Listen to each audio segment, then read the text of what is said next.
along Decatur Avenue near the French Market. All kinds of history here in New Orleans. And we're talking football and having a great conversation. I've been thinking lately, and you may take offense to this, but you have now become the godfather of football executives in the world. How does that feel? Well, look, I hate the terminology because godfather means two things to me: old and mean and nasty. And look, I don't think I'm mean and nasty. I'll go with the older. But when I think of the godfather of GMs, I think of Gil Brandt and Bill Polian and guys that are still with us, still have a lot to offer.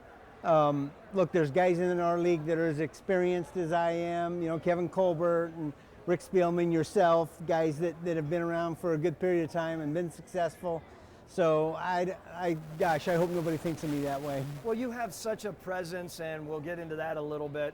Interestingly enough, I look at this often, I think people think that you and I should be adversaries because, you know, the crazy, heated relationship between and sort of competitiveness between your team, the New Orleans Saints, and my former team, the Falcons, that built over years, and people think, well, of course you're not friends. You're not going to do deals with Mickey. The crazy thing is our opportunity to work together in the general manager's advisory committee, that was a big thing for me in my formative years as a GM. And you became one of my most trusted and closest confidants in the business, and I appreciate that beyond. My personality and your personalities are different. We have different approaches. I probably am a little bit more of an open book as far as my approach to things. You respectfully have more of a guarded, an appropriately respectfully guarded side. So your approach, is that personal?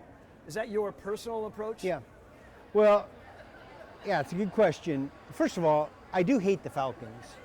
I just don't hate the people that work for the Atlanta Falcons. I have a lot of respect for the coaches that you've had there, the owner, all the people involved in your building. That doesn't. I can separate the people from the rivalry, and I think you can as well. And we've been able to do that. We've had a lot of great conversations. Listen, you've helped me lots of times with perspective and advice and things like that, and hopefully I've done that for you.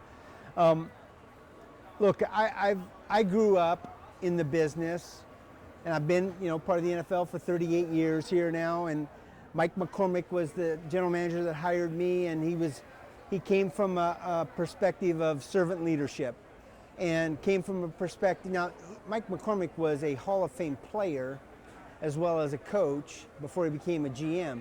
And he was always of the ilk that, man, the face of your franchise is your player, your best players, and your coach.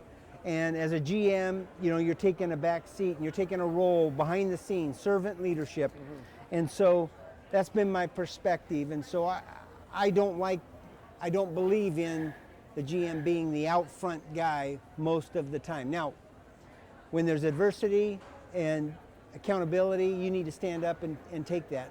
But when things are going well, man, let's let your players and coach, be the face of your franchise.